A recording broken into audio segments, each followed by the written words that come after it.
Hey everybody, welcome back. Todd here. If you're new to the channel, thanks for stopping by. Today we're going to do this long overdue video, and I'm titling it From Sport Glide to Road Glide. Many of you know that I've been a Sport Glide owner since 2021, and just recently I reached the frustration point in my build, and really I was trying to take that Sport Glide and really take it in the direction of turning it into a touring bike. And what I realized towards the very end was it's not going to work.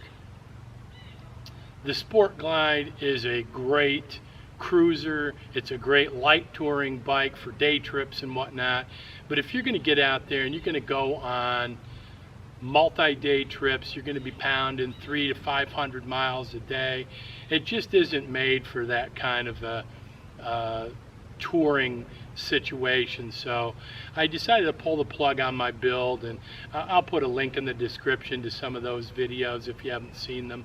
But I decided to go ahead and trade the Sport Glide in and get into a bona fide touring bike. And so here's my 2024 Road Glide. I've had it now for a couple of months. I've been super happy with it, and I'll take you around for a quick walk around on the bike, and I'll talk to you about just a couple of the reasons why I decided to go to the Road Glide and move away from the Sport Glide. So come on, let's do a walk around.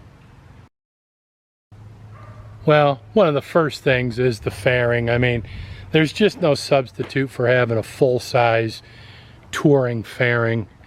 Now, I went ahead and changed out the OEM windshield for this 12-inch Clockworks windshield, and that has made all the difference. I've got another video. I did test the 10-inch against the 12-inch and went with the 12-inch. I'll put another link to that video in there if you're a Road Glide person, if you're thinking about a Clockworks windshield and wondering if the 10 or 12 is better. For me, the 12-inch made all the difference. The 10-inch was just too much buffeting. The other thing that you're going to notice is these are the stock handlebars. That was one of the things I was struggling with on the Sport Glide, is the handlebar positioning. And when I looked into what it was going to take to swap out those handlebars, you had to do all new cabling, etc. It was going to cost me about $2 grand just to have the handlebars redone with all of the custom cabling and stuff. So this came right off the showroom floor with those handlebars. They're perfect for me. So that was another thing that was great. The windshield was only a couple $100, so that was a minor modification. Obviously you've got the floorboards on it. Now, one of the things that I do miss on this 2024, they don't have lower leg fairings for this yet, so you can't get those. They're still working on coming up with a different engine guard that would then mount those lower leg fairings. So I'm certain that that'll be coming at some point in the future, but really that's the only thing I'm missing right now. Taking it around to the back, you know, I went ahead, kept the standard seat, and I just got an OEM backrest. I think that cost me a couple $100, and that has been marvelous. Honestly, the stock seat is very comfortable. Certainly way more comfortable than that Saddleman seat that I got for the Sport Glide. So I have no complaints, and I've ridden this for, you know, a couple hours in the saddle with no problem. Now, I will say this, it's going to take you about 1,000 miles to break that seat in. You know, walking around this side, obviously the Road Glide, it's a 117. Honestly, the 103 was plenty of power for me. This 117 is ridiculous as far as the power goes. Way, way, way more than you need. Yeah, it's just set up to tour, you know. The bags are bigger. The bike weighs more. It's 135 pounds more than what the Sport Glide weighs. And while I was a little bit nervous going in that how would that be for walking it around the garage and parking spots and stuff like that, it was no problem at all.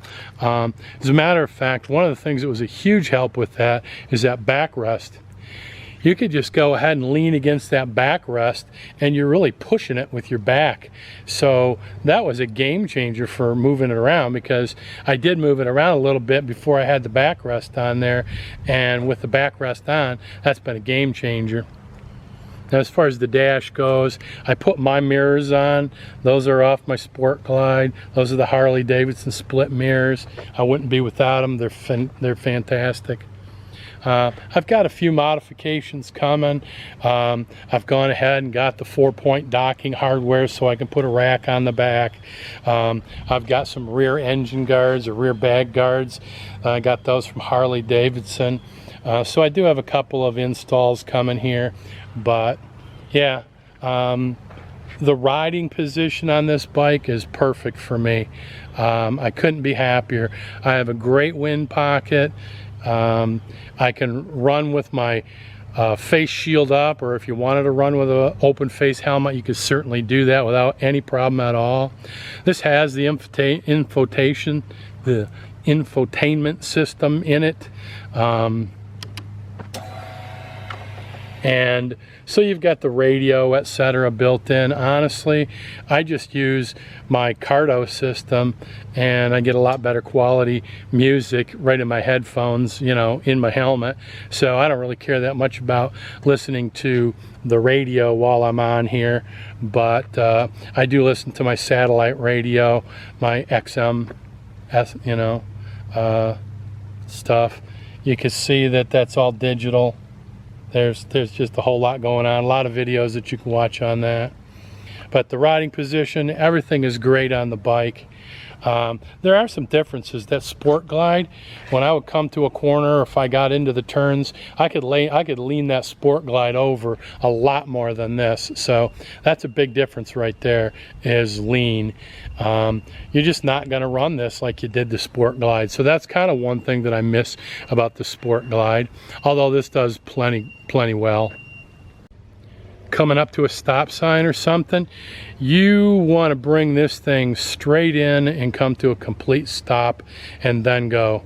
I used to kind of do a slow and go, sometimes a partial stop and go on my other bike, and if I had to, I could hit the brakes at the last minute. You're not going to do that on here. This thing's going to dive a little bit on you because of the weight, and you'll end up dropping it. So it's made me a more cautious rider. It's made me kind of do my complete stops, which makes my wife happy.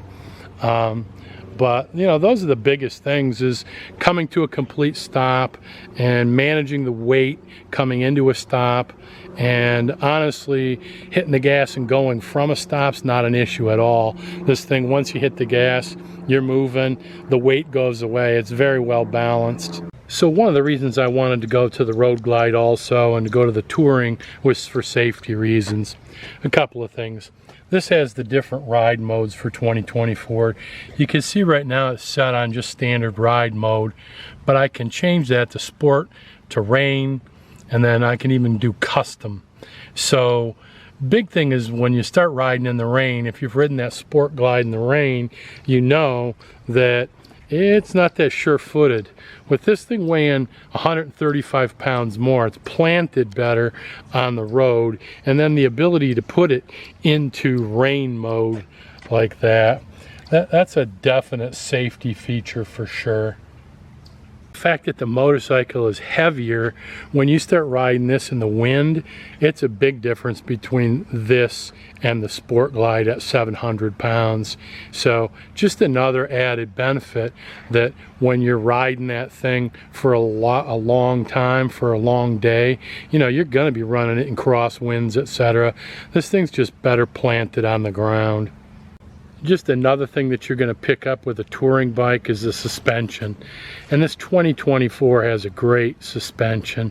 Again, another big difference between this and the Sport Glide, if you're going to be pounding a lot of miles in a day, in a week, whatever. So that's the direction I chose to go. finally decided to just jump onto the touring platform, the 2024s, whether it's Street Glide or Road Glide, whatever your preference is. I like the Road Glide, obviously, but the changes that they made in 2024 models and going forward was just compelling enough to make me decide I'm going to go ahead and jump into it. I mean, you've got all the ride modes, you've got rain mode, you've got just regular road mode, you've got sport mode, you can make a custom mode. So there's a lot of other things that I'll get into as I dig deeper into content on this new bike. So I hope you'll follow me along from the Sport Glide over to the Road Glide, and I'll continue to make comparisons because there's nothing bad that I have to say about the Sport Glide. I just chose to go a different way on my riding style, so that's on me. It's got nothing to do with the bike. My goals and objectives have changed, and that's why I decided to go this direction. So again, I hope you'll follow me along. Appreciate you watching. As always, hit that thumbs up, subscribe if you haven't already, and come on and follow me on to the next one.